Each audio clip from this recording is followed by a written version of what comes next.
Negosyo mo, negosyo niya, negosyo ko. Ito ang segment natin dito sa Entrepreneur Revolution na magkikwento, maghahamon at magbibigay ng inspirasyong pangnegosyo sa iyo. Ito ang negosyo.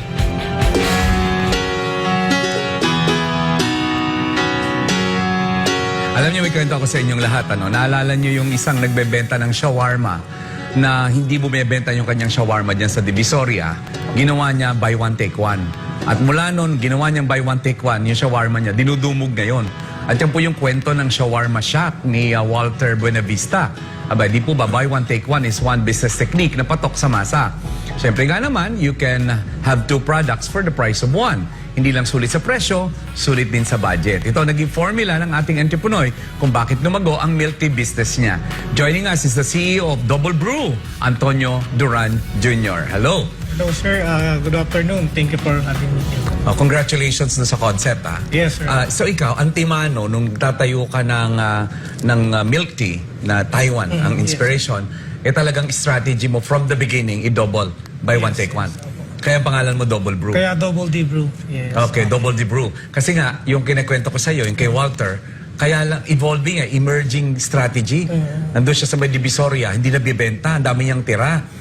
So sabi niya, nung medyo pahapon, o buy one, take one, pinilahan. Yes. Kaya sabi niya, sandali nga, gawin kong buy one, take one. At doon siya nakilala. Yes. At syempre, hindi ko kailangan sabihin sa'yo yung strategy ng yung isa namang unlimited rice. Yes. Ang inspirasyon po, para ikwento ko lang sa inyo, ni Injap Sia doon sa unlimited rice. Nung nasa mall siya, nakita niya yung unlimited load. Sabi niya, parang pinipilahan ng tao yung unlimited. Sabi niya, ano bang meron sa itatayo kong mang inasal ang pwede kong gawing unlimited? Hindi naman pwedeng unlimited chicken. Okay. Hindi naman pwedeng unlimited soup. Parang hindi. Sabi niya, unlimited rice. Kaya yun ang talagang tumatak sa atin. At pinatayan ko siya ng mikropono dyan. Magugulat kayo. Alam niyo kung bakit. Tinanong ko siya off the air nung akong unang-unang nag-interview sa kanya. Sabi ko, sigurado ba kayo? Nag-compute ba kayo? Yes. Sagot naman niya, oo. Ikaw ba nag-compute? Double the brew Yes. for the price of one? Dalawa, na-compute mo yun? Yes, siyempre. Okay. Importante yung costing. Okay. Siyempre, para kumita yung ano natin, yung mga franchisee. Okay. So, ibig sabihin, bibili sa'yo, pwedeng mamili ng dalawa na kahit anong magkaibang flavors. Dito sa atin, pagka buy one, take one, one flavor lang. Okay. That's good. Pero ang presyo, isa lang. Isa lang. Oo. And that is comparable doon sa mga kalaban mo. Yes. Oo. Alam mo, may worry lang ako sa mga teas, sa mga milk teas. No? Kasi ganito po yan. Nung nakita ninyo yung lechong manok, lahat ng sulok na Maynila may lechong manok. Kita mo ngayon, natira 3 brands na lang ang natira. Nung pandesal, puro pandesal, umusok buong Maynila. Ngayon, ilang brands na lang ang natira. Naalala mo yung Pearl Shakes dati. Ngayon, kita mo, ilan na lang ang natira. Ngayon, ang daming milk tea, kali-kaliwa. Lahat na lang ng TEA, no? Lahat na lang ng salita, nilagyan ng tea. Hindi ka ba natatakot na ito ay ano lang, ito ay fad lang? Sa akin, Dok, maniniwala ako sa brand concept natin. Kasi pinag-aralan natin yung market ng milk tea. No? Ang leading kasi ngayon yung 29.39 na milk tea. Magkano to? Dito sa atin, ang brand positioning natin is to be the lowest buy one take one na milk tea. So, sabihin mo sa amin, magkano? 20 pesos ang solo size, yung ganitong size, and 38 pesos pag dalawang ganyan, buy one take one. Okay. So we are the lowest price na milk tea. Okay. So, ibig sabihin, pag itong malaki, magkano itong iniinom ko? Buy one, take one. Yan sir, mga nasa 45 pesos na po yan. So, ang presyo lang talaga niya, 22.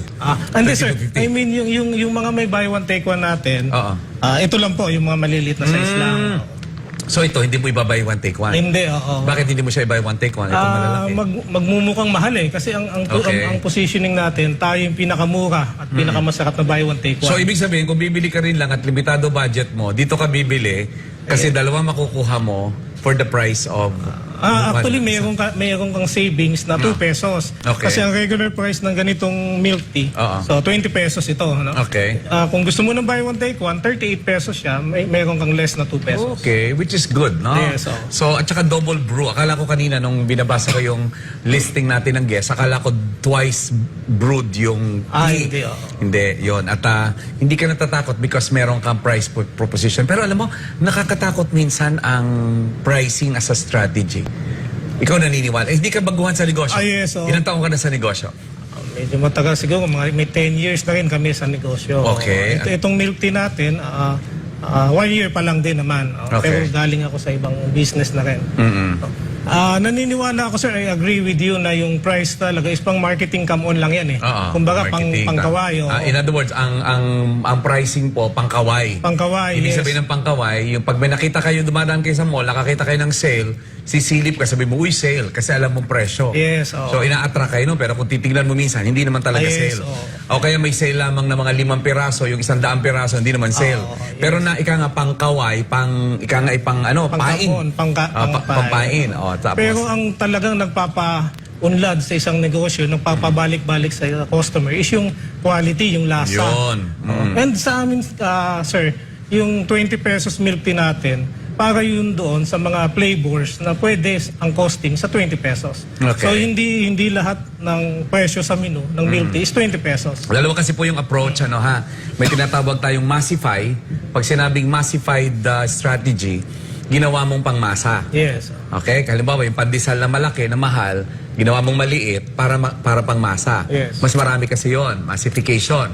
Ngayon, meron namang ibang strategy, premiumize.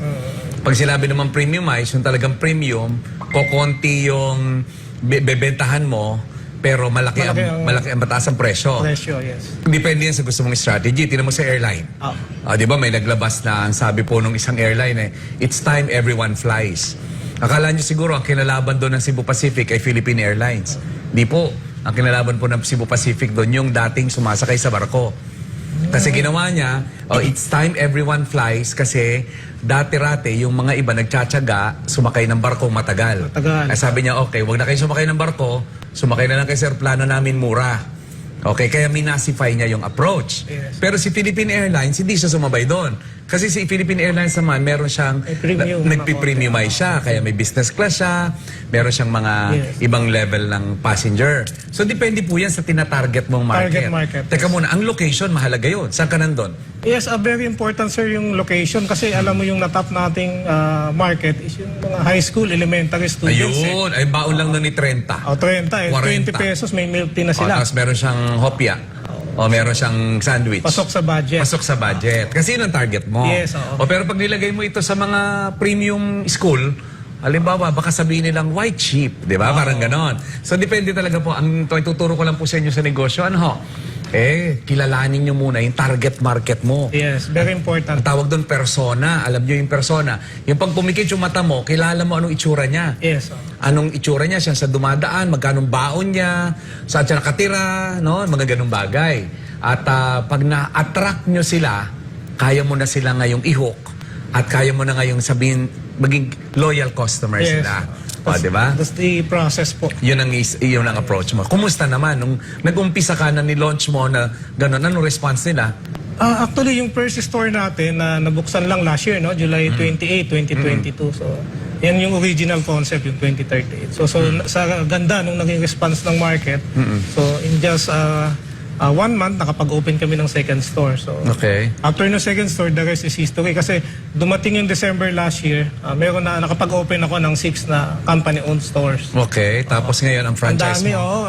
nakikita kasi na, pinopost namin sa social media, nakikita yung pila ng tao, yun talagang dinudumog. And yung feedback na masarap yung, maganda yung quality. Kasi pag nasa school ka nga naman, gusto makatikim ng Taiwan milk tea.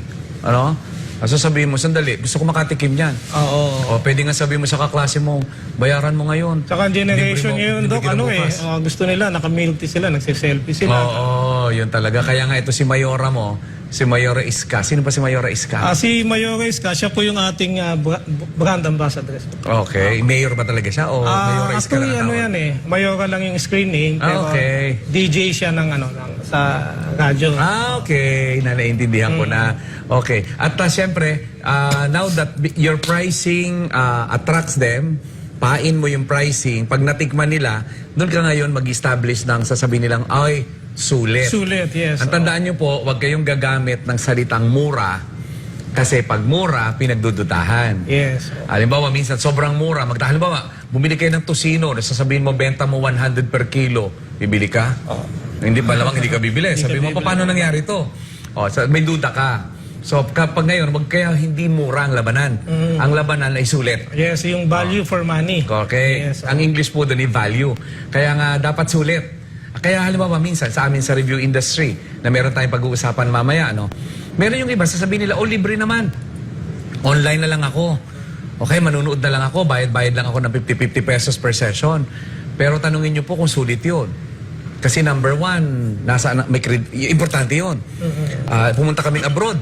Ang mumura ng mga pagkain sa kanto. Ngayon, titignan namin, mura, naka-signage mura, titignan namin, tinitignan kagad ng misis ko na doktora, alam mo kung ano? Tinitignan niya yung kusina, may hugasan ba dito? Yes. Kasi kung walang hugasan yan, saan naghuhugas yan? Saan niya hinugusan yung kamay niya? Saan hinugasan yung pinggan? So sabi niya, ayoko dyan kahit mura. Hygiene, diba? siyempre, So hindi importante yung mura, yung sulit. So pag nakita niyo, maganda, merong lababo, maganda ang malinis, kakain tayo, ngayong mura, sulit dito. Kain ulit tayo dito. Ganun po mag-build ng customer, ano? Napakaganda ng tinuturo sa amin ni Duran, ano? ni Antonio Duran. Antonio Duran, si Tony. Ano bang background mo? Ikwento mo sa amin. Before, bago ako pumasok into business, dati akong naging business development manager po ako sa isang company. Okay. And then, may mga experiences na din ako sa restaurant and bar, naging general manager po ako. Okay, kaya familiar ka sa pag-inom at pagkain. Yes, opo. Oh, yan. Ngayon, ilan na ang branches ng Double the Brew? Sa ngayon, sir, meron na tayong 200 plus stores. Okay. Yes, Nationwide. Ang pinakamalayo natin, sir, meron tayo sa Cebu, and Bicol, tapos dito sa North, Isabela, Ilocos. Maraming nanonood ngayon na mga gustong umuwi at Yes, gusto mag-franchise ng negosyo. O magkano ang franchise? Sa ngayon, sir, nakapromo tayo ngayon, 120,000. Okay. O sige, may 120,000 ako. Anong kailangan ko para mag-umpisa? Mapera sa 120,000. Siyempre. Yung iba kasi, teka lang, mag-warn muna ako ha. Meron minsan nakalagay, franchise for 10,000. Yung iba naman, sige, 10,000, nagbigay ng 10,000 kasi feeling niya franchise. Yung pala, kontrata pa lang yun. Tapos wala pa ng laman yun, ha. Paalala lang po sa inyo, alamin nyo anong inclusions. Alamin nyo kung maganda yung support.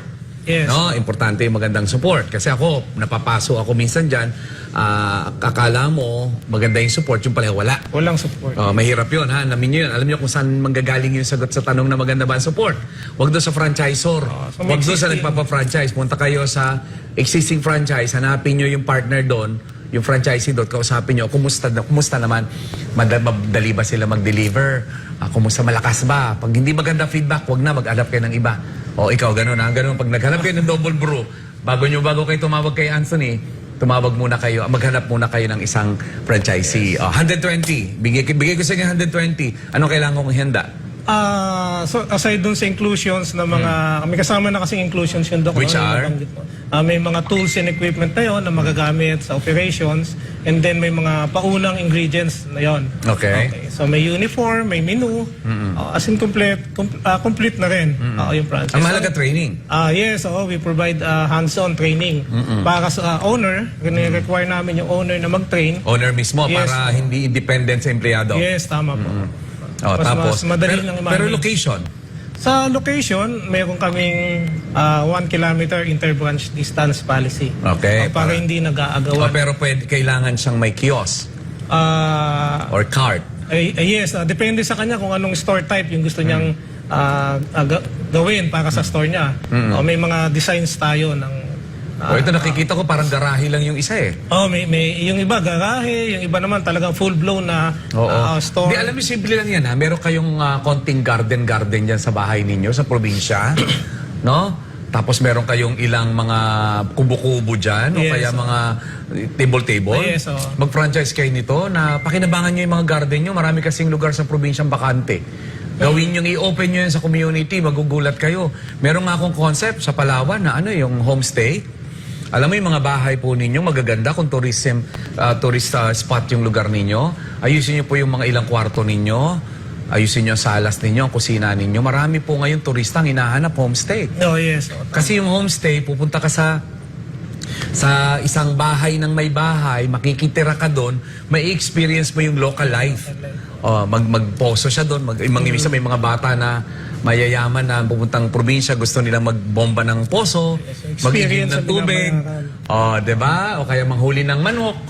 Ganun ba? O kaya magpitas ng talong. O, Talong. Talbos ng kamote dyan. Tapos magluluto ng tinola. Diba? May mga ganun kasi pong konsepto. Wag lang po kayong gaya ng gaya kung ano ginagawa ng iba. Kailangan mag-benchmark kayo. Kaya po kami nag-a-abroad ng pamilya ko. Hindi po kami para mag-lost tayo ng pera o gumastos. Naghahanap po kami ng business idea. At talagang marami kaming nakikita. No, kaya ganun po dapat ang isip ninyo. Sabi nga, pag gusto may, Paraan. pero pag ayaw may, Dahilan. anong marami ang ibang Pilipino? Maraming dahilan. Katiran, dahilan. Palusot. Palusot. Hanap tayo ng paraan.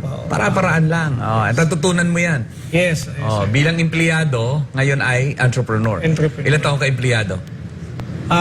Actually, sir, kung sa employment pag-uusapan, simula nag-aaral ako nung kolehiyo. Working student na ako eh. Mga ilang taon yun pag pinagsama-sama mo? Tagal. Tagal, sir. Siguro less than mga 25 years. O kalain mo yun, tapos ngayon may sarili ka May na. sarili. Anong mas fulfilling? Iba talaga yung feeling, sir, na mayroon kang negosyo. Ano ang nakakapagpasarap sa pakiramdam mo bilang isang entrepreneur? Ako, masaya ako yung pakiramdam ko pag nakikita ko, dumadaan ako, naririnig ko yung jingle ng brand, nakikita ko may nakakasalubong ako sa daan, hawak-hawak yung milk tea ko. Ang sarap sa feeling sarap sa feeling. Oy, ako gumawa niya. Imagine mo na lang pag ang nakikita mo sa daan, inanay. Minsan namamalengke ko, yayakapin ako ng nanay na nagtitinda. Salamat Sir Carl. Akala ko kung bakit hindi mo ako bumili sa'yo. Yung pong anak ko, pumasa. Gano'n. Ang sarap ng ganong feeling. Oo, tama. O kaya yung tipong nandun ka sa immigration, babatiin ko ng immigration officer, Sir, estudyante niyo ako dati. O kaya may sakit ka, biglang may magdadala sa'yo ng... O kaya isang crew ng airline, may dala-dala sa'yo special meal kasi... That's Sir the Carl, legacy, sir. Yung kasi masarap talaga eh. Hindi yung perang kinita eh. Yes. Hindi yung kwintas sa suot mo. Sure ako, nung siguro na empleyado ka, mahirap ka makabili niya. Oo, No? sir. Tama po. Di ba? Ganun po talaga. Very fulfilling ang pagninegosyo. Kaya sana yung mga hindi makahanap ng trabaho, baka paraan to ni Lord para sabihin sa yung baka hindi trabaho ang hanapin mo. Yes. Makikinig po kayo sa signal ng universe. Okay, baka malungkot ka sa trabaho mo, hindi ka na masaya sa ginagawa mo, baka negosyo kailangan mo eh. Yes. Ganun lang yun. Pero may warning ako kasi dati, nung empleyado ko, pagka lumalagpas na ng 8 oras, parang medyo masama na loob ko. Naku, OT na naman. Sabi ko, magbi-business ako para hawak ko oras. Ganun ang Hindi, norm. baliktad yun. Baliktad ngayon. Dugtungan ko yung kwento mo. Sabihin mo sa akin kung mali. Ngayong nag-business ka, 24/7 ka pala. Yes, oo. Huwag po kayong mag-business dahil akala nyo, pag business boss kayo, pag kayo businessman o businesswoman, alipin kayo ng negosyo Yes, nyo, tama? Alipin tama, kayo. Doc, oo. Kaya wala talaga tayong aksayong oras kasi sa'yo na yan. Kaya mamaya may magiging bisita tayo, ha? Magiging bisita natin, dati professor ito, clinical instructor, faculty, reviewer, nanay, ganun, raketera rin, pero small time yung racket. Ngayong nabigyan ng pagkakataon na may-ari siya ng isang branch. Wow. Ano kaya kailangan niyang i-shift na mindset? Kasi ganun. At ito may suggestion ako sa inyo ha. Huwag kayo magninegosyo para kalabanin ang dati niyong employer. Delikadesa. Delikadesa. Hindi naman sa bawal, hindi naman sa mali. Kaya lang, bahala ang universe. You cannot bite the hand that once feed you. Yes, I agree with you, Doc. Tagalogin mo nga yun? Hindi mo pwedeng kagatin. Ang kamay na minsan. Kumbaga, in short, dapat tumanaw ka ng utang na loob. Oo. Hindi naman natin, actually hindi tanaw ng utang na loob. Parang yung medyo hindi lang fair sa universe. Yes, oo. Hindi fair sa universe. Kasi yung sikreto mo, alam na nila, yung style mo, alam na nila, gagamitin nila against you. Hindi ko alam kung magiging masaya ka pag napabagsak mo yung dating nagpakain sa pamilya mo. Yes. Hindi ko alam kung ikasasaya nila yon. Kagaya mo, di ba, empleyado ka dati, pero ngayon, you created your own. Yes. And I'm sure your employer is very proud of you. Oo naman, sir. Baka nga mamaya siya pa mag-franchise sa'yo. Meron na. Di ba? Ganun lang po. Alam mo, ang buhay maiksi eh. Lalo na kung hindi ka na bata, hindi na tayo bata. Maiksi lang ang buhay. Pero ang sarap lang kasi magbalik tanaw na wala kang tinapakang paa, wala kang... hindi ko rin sabi, wala kang maling ginawa. Dahil siguradong may mali kang ginawa. Siguradong may failure ka. Siguradong may offend ka. Pero mahalaga yung intention mo laging sa maganda. Yes. At huwag po kayo magninegosyo na may gusto kayong pabagsakin. Pwede ka namang lumago, nalalago din siya na walang babagsak. Yes. Di ba? Ikaw, agree ka doon? Yes, 100% agree ako sa iyo. Sige, payuhan mo ngayon ang mga nagdududa sa sarili nila na magnegosyo. Ang pinakatamang formula kung talagang gusto mong pumasok sa mundo ng pagnenegosyo, pag-aralan. No? Kailangan tama yung sinabi ni Doc Carl na ang number one na kailangan mong unahin, dapat yung locations.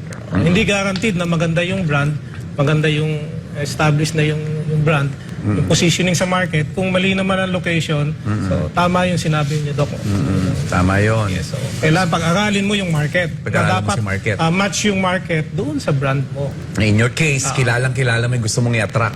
Yes. Sir. Tapos tandaan nyo po, build and they will come. Yes. Kagaya mo, you built it and they're coming. Ilan ang branches mo na ngayon? Nasa 200 plus na, Doc. Pag natapos ng taon, ilan na yan? Ilan ang pending? Ito iniim ko na maka 500 eh. Oo. Nag-aim ako ng mas mataas na parang imposible pero... Hindi. Ang imposible, I am possible. yes. So ganun Yung po. impossible, yan eh, I am possible. Challenge. I'm possible. Kala pag inunahan mo yan, ang tandaan nyo, the impossible looked, and the possible looked impossible before it's done. Yes. Ang hindi mo kaya ay parang hindi mo kaya bago mo ma-realize na kaya mo. Tama. Yun lang yun. Ako, sa totoo lang, alam mo, suggestion ako sa'yo. Total, double the brew ka. Ito, take mo. Pag uwi mo, pag-iisipan mo to. At ito, pag ginawa mo yung 400, by summer next year, meron ka. Wow. Alam mo gawin mo? Ano, Doc?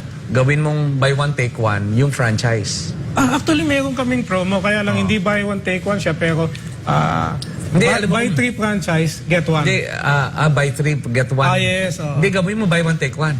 Taas mo lang ng konti. Alam mo kung bakit?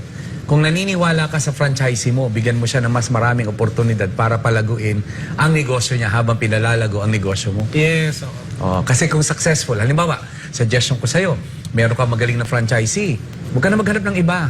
Sabihin mo sa kanya, gusto mo pa ng isa, bigyan kita ng isa, libre. Sa'yo rin naman kukuha ng raw materials yun eh. Tama. Sabihin mo yun.